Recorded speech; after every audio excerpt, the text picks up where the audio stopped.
The doors of the initiation hall groaned open, and the air changed. Every cadet felt it first, the vibration in their chests, the deep rumble echoing through stone and steel.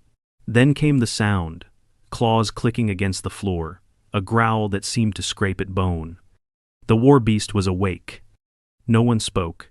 Even the loudest braggarts went silent as the creature padded into view, its eyes burning gold in the half-light. Taller than a warhorse, shoulders knotted with muscle, its breath hissed like steam escaping a furnace. A line of cadets stood waiting, every one of them knowing the same thing. Today, they weren't being measured by instructors, they were being measured by it. The ritual was simple. The beast would test them, one by one, with a snarl, a snap of jaws, a swipe of claws. Those who flinched too much failed. Those who stood their ground passed. That was all.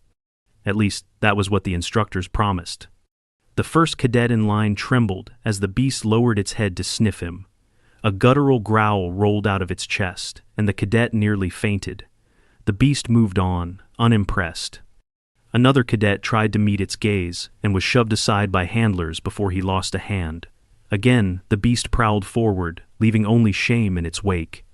And all the while, at the end of the line, a human boy stood waiting, soft-skinned, unarmed, forgettable. The cadets who had mocked him earlier smirked now, whispering to one another. They weren't sure what would happen when the beast reached him, but they all agreed on one thing. He wouldn't last a heartbeat. The instructors stood on the high platform overlooking the trial. Commander Dren had run this test for over 40 years, and never once seen the beast do anything other than snarl, snap, dismiss. It was bred to judge fear, raised to identify the hesitant, the weak. He glanced down the line of cadets, past the braced stances and wide eyes, to the boy standing at the end. Small, pale, a visible scar, curved from the back of his jaw to the top of his neck, surgical, but old, not hidden. No attempt at cosmetic correction. Dren squinted. Is that the Earthborn? His assistant instructor, a lean Avari female named Cien, checked her roster. Yes, Jackson Cole. Terran exchange program. You cleared him for this? He didn't object. Of course he hadn't. Earthborn never did. They always just stood there like they'd already survived the worst. The war beast snarled again, testing the next cadet in line. The boy flinched hard, stumbled back. The handlers pulled him away without ceremony. One more reject. The beast kept moving. The hall echoed with the sound of claw against stone. The beast moved slowly, deliberately, each step a thunderclap in the minds of the watching recruits. Cadets stared ahead, not daring to glance sideways, but they heard the muffled gasps, the soft weeping, the sound of knees buckling as the beast prowled past. It sniffed a Raksari female and bared its teeth. She tried not to scream. She failed. It moved on. At the fifth cadet, it reared up and slammed a claw down inches from his feet. He fell back hard, whimpering. The beast didn't even growl. It just looked disappointed. And still, it moved. By the time the beast was halfway down the line, tension choked the air like smoke. Even instructors fell silent. The cadets at the end of the line had begun to sway on their feet. Only one stood motionless. Jackson Cole. No armor, no shielding. Just his black cadet uniform and a pair of battered boots that had clearly seen Earth's worst terrain. His hands were loose at his sides, his spine straight, his gaze forward. He hadn't blinked in nearly a minute. Two cadets behind him watched, puzzled. Why isn't he sweating? One hissed. He doesn't even look nervous, the other whispered. He should be shaking. The human didn't respond. He just waited. The beast passed another cadet, hissed with disinterest, then turned its head. It was close now. 5 bodies away. 4, 3. And something changed. It slowed. Its pupils narrowed. Its breath deepened. Its claws began to click harder against the floor, scraping at the stone with a rhythm that made the air feel heavier. Instructors straightened. What's it doing? Cien asked. It's agitated, Dren said. I've never seen that before. The beast moved forward. 2 cadets now. Then, 1. And then it stopped in front of the human. The entire hall went silent. No breath, no words, just the low, subsonic growl of the war beast, inches from Jackson Cole. It stepped closer, snarled, and Jackson didn't move. The beast circled. Its massive shoulders twitched with every breath. Its eyes glowed like molten gold, tracking the human from every angle. It sniffed once, slow, deliberate. Then again. And then it lunged. Not a full strike, but a lightning-quick snap of jaws just short of contact, teeth glinting like blades. Jackson didn't flinch. The beast's growl shook the walls. Still, Jackson held steady. Not rigid, not frozen, just present. The beast stepped in until its chest was nearly touching his. The heat from its breath steamed against the human's neck. Jackson blinked once. Then the war beast exhaled sharply, a burst of steam, and lowered its head.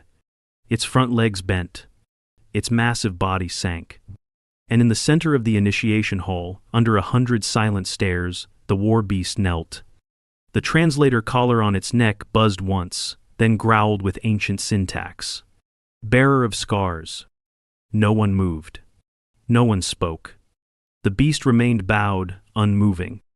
Jackson didn't smile. He didn't step back. He simply reached one hand out and placed it gently against the side of the creature's head, his palm resting just behind its eye. A sign of thanks, not ownership. Respect returned. The instructors on the platform stared. Dren dropped his clipboard. The beast, the apex predator, had knelt. And now, the entire initiation hall was asking the same question. Who the hell is this human? The war beast rose slowly, muscle by muscle, its bulk unfolding like a siege engine brought to life. It loomed over Jackson again, the human still unmoving, hand at his side now, gaze steady. But the tension had drained from the room. The beast didn't growl this time. It didn't sniff. It didn't bare its teeth. It turned and walked away. Not with haste, not with indifference, with respect. It returned to its handlers and sat beside them as it had never done before. The beast had always kept pacing, circling, never resting until the line of cadets was gone. But now it sat and watched the human like it had seen something the rest of the galaxy had missed. The instructors didn't speak. They didn't need to. The cadets' stunned silence told them everything. And Jackson? He walked back to the formation line, slow and calm, like none of it had surprised him. Only when he reached his place and stood at ease did anyone finally find their voice. He didn't flinch, someone whispered. He didn't move, another said. A third, shaking, murmured. It bowed. One cadet, a tall Scarn male with layered scale plating, stepped forward and pointed. It's a trick. There's no way the beast submits. He's not special, he's just scarred. The Scarn sneered. Anyone can get cut up and live. All eyes turned to Jackson. They hadn't noticed it before, but now they were looking closely. Not at his face. At the scars. Down his left forearm, a spiral of pale lines, not neat, not surgical, bite marks, some deep, healed unevenly. Across the top of his hand, a line that had gone through tendon, another along the back of his neck, barely visible but jagged. And there, where the collar of his shirt dipped more, not self-inflicted, not aesthetic, not decorative, survivor scars. The kind that came from places where help never arrived fast enough, where the only medic was your own shaking hands and whatever you could rip off your clothes to stop the bleeding. The kind of scars the war beast had recognized. A different instructor spoke, her voice crackling over the arena's broadcast system. Silence. The cadets froze. Cadet Jackson Cole of Earth, step forward. He did. Commander Dren leaned over the platform rail, looking down at him. Explain this. Jackson glanced at the beast, then back at the crowd. I didn't do anything, I just stood still. Dren narrowed his eyes. The war beast has never submitted. Then maybe it saw something you didn't, Jackson said. The hall held its breath. Dren's jaw worked, but he didn't reply. Cien, beside him, pulled up the beast's biometric readings. Her fingers twitched through the interface. Sir, she said quietly. The creature's stress levels spiked before contact, then dropped to flatline. It wasn't reacting in fear. It was recognizing something. Another instructor added, This is not in the training protocols. We have no precedent for it. Start writing one, CN muttered. Word spread within an hour. Not just in the initiation hall, but through every training sector, every simulation chamber, every wing of the academy. The war beast had bowed.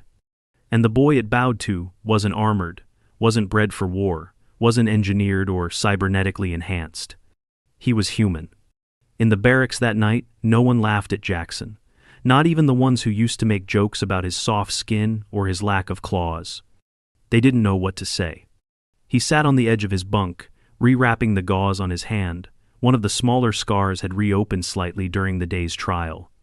A younger cadet, one of the newer Vreni, approached him quietly. She was barely into her first week. You didn't look afraid. Jackson glanced up. I was. Her head tilted. But you didn't run. That's not the same thing. She nodded, trying to understand. Why did it kneel? He tightened the bandage around his palm. Because I've met things like it before. Just smaller. And meaner. You didn't fight them? No. And then how did you survive? Jackson looked up at her. I didn't die. She didn't ask any more questions. The next morning, the instructors called a full assembly. Commander Dren stood at the front, hands behind his back, posture rigid. He didn't look pleased. But he didn't look angry either. Just unsettled. This academy was built to train cadets from every known biome, from every registered species. It was designed to test resolve, not through combat, but through endurance. He gestured to a projection above him, footage from the initiation hall, the beast approaching, the kneel. The freeze frame of the words, bearer of scars. Until yesterday, Dren continued, no cadet had ever drawn submission from the war beast. The room remained silent. No protocol exists for this scenario, no ranking, no commendation. What happened was not anticipated. He paused. But it was witnessed. And it will be recorded. CN stepped forward, holding a new datapad. As of this cycle, Earthborn cadets will be flagged with a revised notation, psychologically non-standard under traditional fear metrics. She looked directly at Jackson. That's not meant as an insult. He shrugged. Didn't sound like one. Dren took over again. As a result, Cadet Jackson Cole will face one additional trial. A few cadets gasped. Someone whispered, another one? Why? Dren's gaze hardened.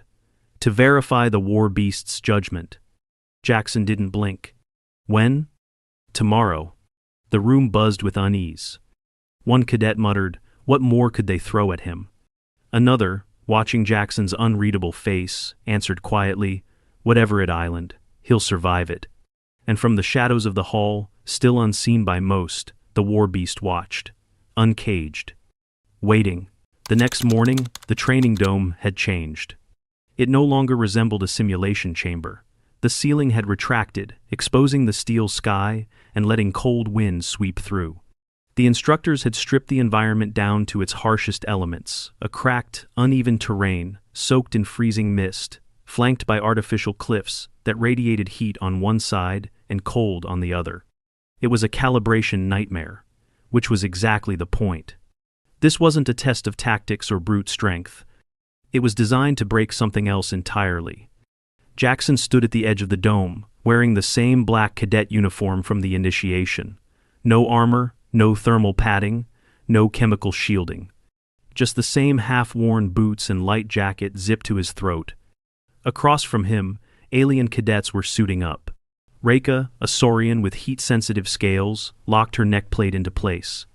Next to her, Toller, a quadrupedal trooper from the Thaxan homeworld, adjusted the intake vents on his toxin-rated respirator.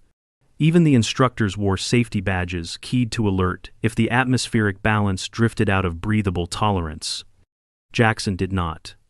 He exhaled once, rubbed his scarred hand over his face, and stepped forward. Commander Dren's voice rang out from the observation platform. This trial is voluntary. You may withdraw at any time. Doing so will not impact your academic standing. He didn't even pause to see if anyone stepped back. Then, begin. The terrain shifted instantly. The ground beneath their feet dropped 5 degrees in seconds. A freezing wind snapped across the field.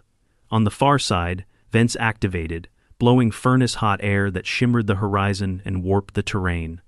Searing heat to one side, freezing air to the other. A constant pull between extremes.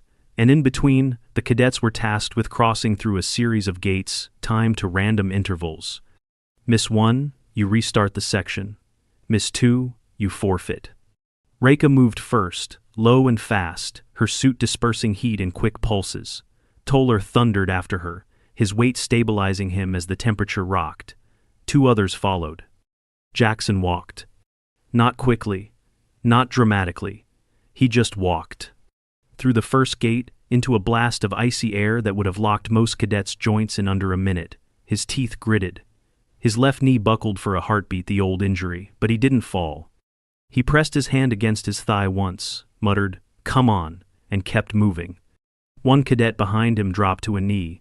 The chill had reached their exposed lower leg. Instructors flagged an assist drone to pull them clear.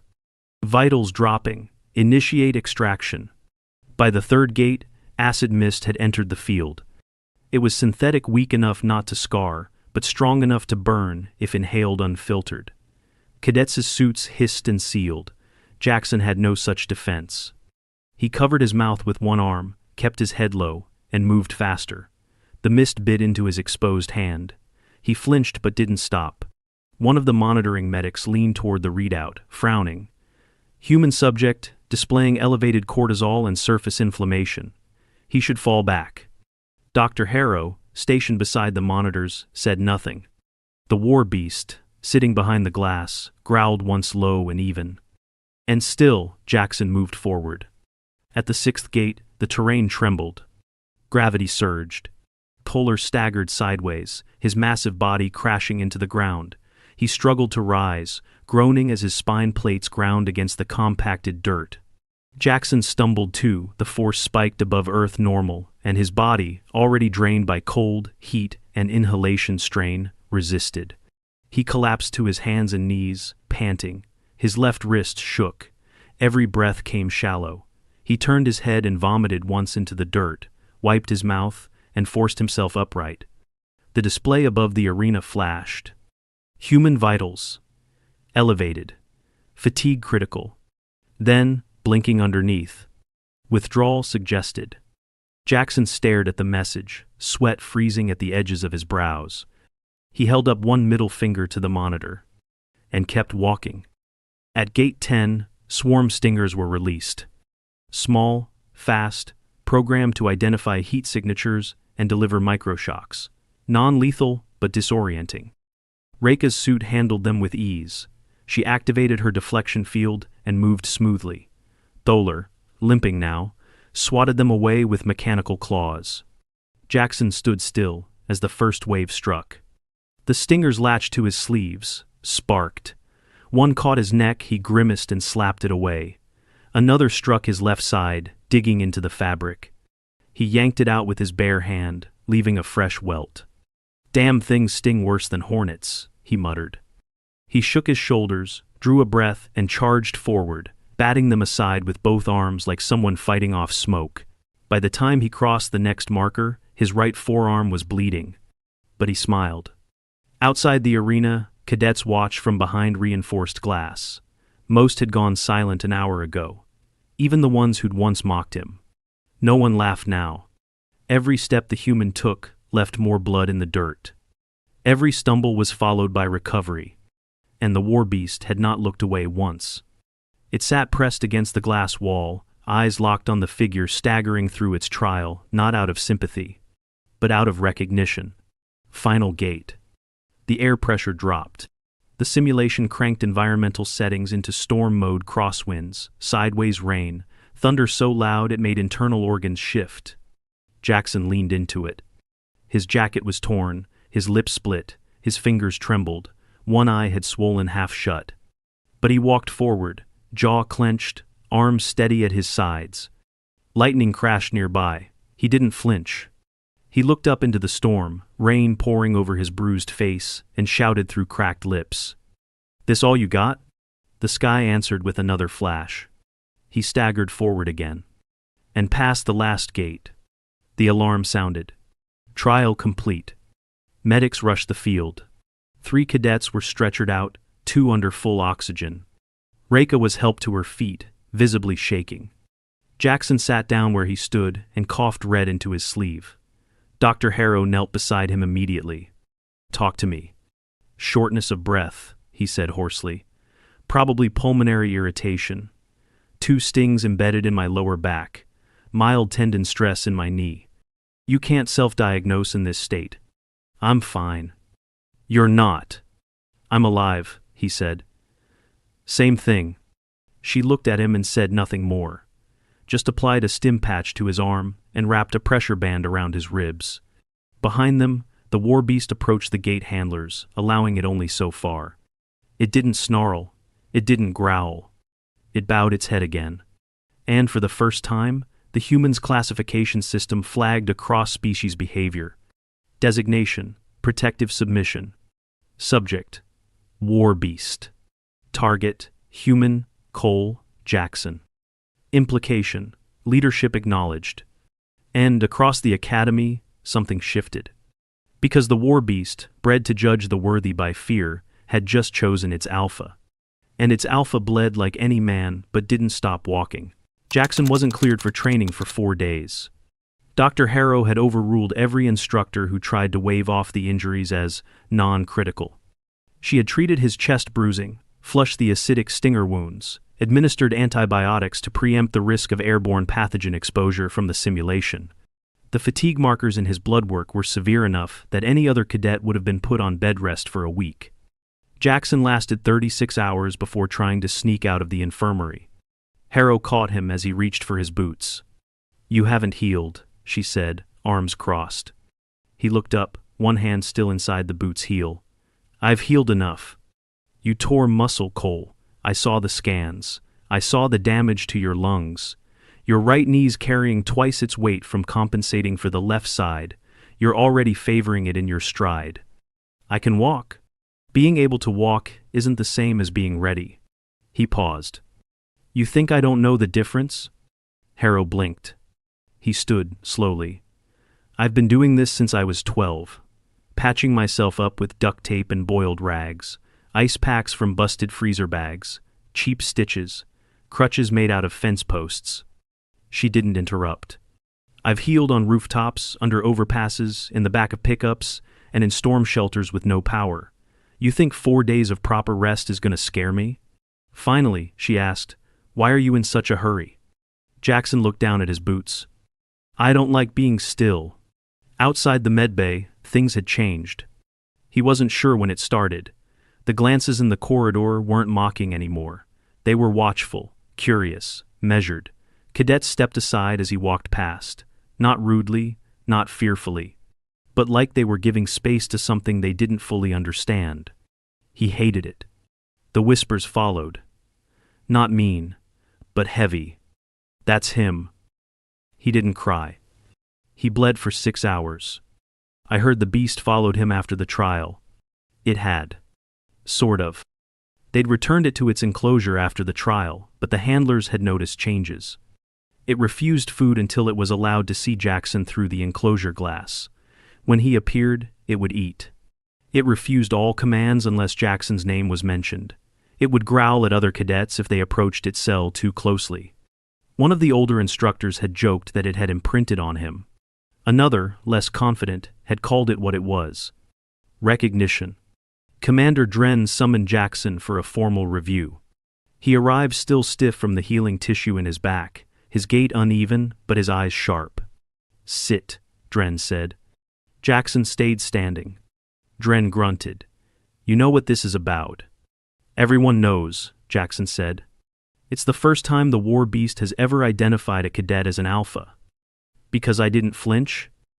"No," Dren said, "because you're still here." That gave Jackson pause. Dren leaned forward. "I've been watching cadets for decades. I've seen bodies crumple under pressure, minds crack before a trial even begins. Some scream, some break, some freeze, and some endure." He stood and walked slowly to the display wall. "Endurance isn't about surviving a hit," he said. "It's about surviving enough hits. So many that you forget what comfort feels like, and keep moving anyway. He turned back to Jackson. That's what the beast saw. The scars weren't decoration, they were language. Jackson stayed quiet. You spoke fluently, Dren added. So what happens now? Jackson asked. Dren sighed. Now, we wait. For what? For the others. They came within a week. The second Earthborn cadet was a girl, tall, lean, quiet. Her name was Kira. She wore long sleeves and had calluses that didn't match her file's sports history. The scanner at the gate flashed red again. Warning. Origin, Earth. Handle with caution. She flinched when it buzzed, but didn't stop walking. The war beast, still in observation protocol, stirred in its enclosure. The moment she entered the hall, it stood. Within a month, 3 more arrived. A marine biologist's son with a fused shoulder from a shark bite. A forestry cadet who had once carried her twin through a burning wildlife preserve. A quiet, wiry kid from Alaska who'd survived 6 days in a collapsed cabin during a blizzard alone with a compound fracture. All of them bore it. The scars. The silence. The gaze that didn't waver when instructors shouted, or when alarms blared, or when others broke under stress. They didn't brag. They didn't flinch.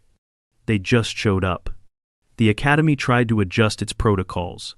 A new sub-designation appeared in the files. Earthborn Variant, Scar Class. Not an insult. Not a compliment. Just an acknowledgement. These weren't elite warriors, not yet. But they knew pain. They understood fear. And they moved anyway. It terrified the staff more than they let on. One afternoon, as Jackson sat outside the arena, watching a new simulation group stumble through obstacle drills, Kira sat beside him. They're starting to call us that now, she said. He looked over. Scar Class? She nodded. Heard it 3 times today. How do you feel about it? She shrugged. Better than soft-skinned. He smiled faintly. She looked at him. Why do you think the beast chose you first? He thought for a moment. Because it saw someone who'd already lost things. And survived? No, he said. Someone who didn't expect to survive. And kept moving anyway.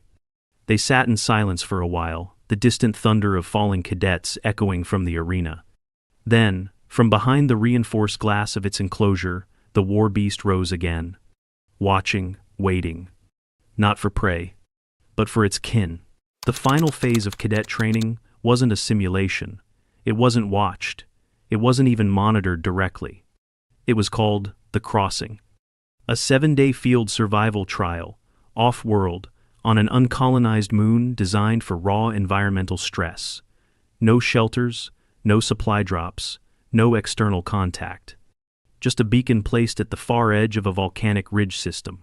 Find the beacon, activate it, return. That was all. The moon's surface temperatures ranged from sweltering daylight to below freezing at night. Terrain was unstable. Oxygen was thin. The gravity was sharp enough to press every joint into aching submission by day 3. Cadets were sent in groups of 5. Each team was selected to be balanced strength, strategy, stamina, field medicine, and stress control. When Jackson's team roster was announced, no one questioned it. It included Kira, the Alaskan boy, Will, a medical candidate from the flood coasts, Rachel, and Jackson. All of them Earthborn, all of them Scar Class. And the war beast? The instructors didn't plan to bring it. But it refused to eat the day the roster was posted. And when the dropship powered up, it snarled at the handlers and lay at the cargo ramp until the order was given. They let it board. Not as a participant. As an escort. The crossing began with fire. The first storm system moved in hours after deployment. Volcanic ash, mixed with electrical dust, and magnetically charged particles that made visibility impossible. Most teams delayed movement. Jackson's did not. They moved during the storm. Wrapped in heat-damp scarves and repurposed ponchos, they navigated by feel, breath control, and memory. Kira tracked terrain shifts, Will tested paths with a weighted pole. Rachel monitored hydration and symptoms. Jackson kept the pace.